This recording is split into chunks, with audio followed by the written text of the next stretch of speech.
The question is, if you get a cloth dripping wet without gravity and you wring it out, what's going to happen? What will happen to a wrung out cloth? So, and I had to use equipment that was here on board the space station.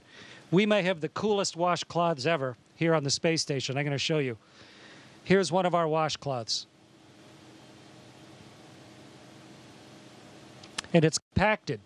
It's put down into this little tiny hockey puck so that it saves space. But when you open up a hockey puck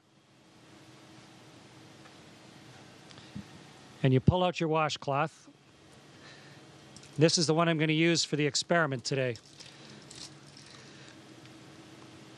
And so when you open up your hockey puck and turn it into a washcloth, it was compressed in a great big vise somewhere. Okay, so here's my washcloth, like a magic trick. And now I'm going to get this soaking wet, and then we're going to see what will happen when we wring it out. Meredith and Kendra suggested that I dip this in a bag, but bags don't hold water in space. So instead, I filled a water bag. This has drinking water in it. And I'm going to squirt a bunch of water into this washcloth.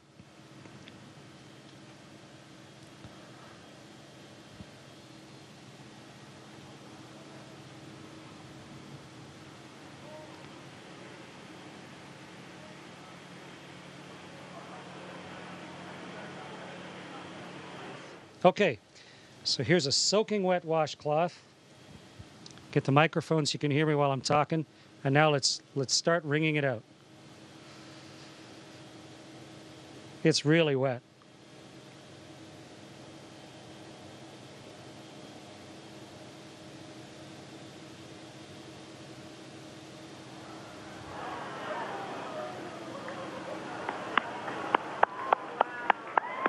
It's becoming a tube of water. The water's all over my hands, in fact. It wrings out of the cloth into my hands. And if I let go of the cloth carefully,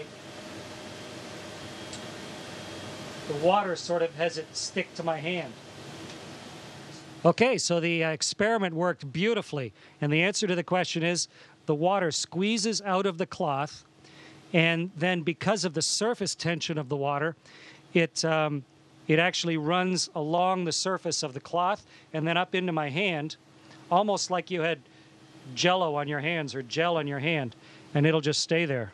Wonderful moisturizer on my hands. And the cloth doesn't really unravel itself.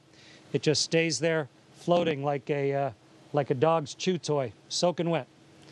Great experiment, worked perfectly. Meredith and Kendra, congratulations. Great idea.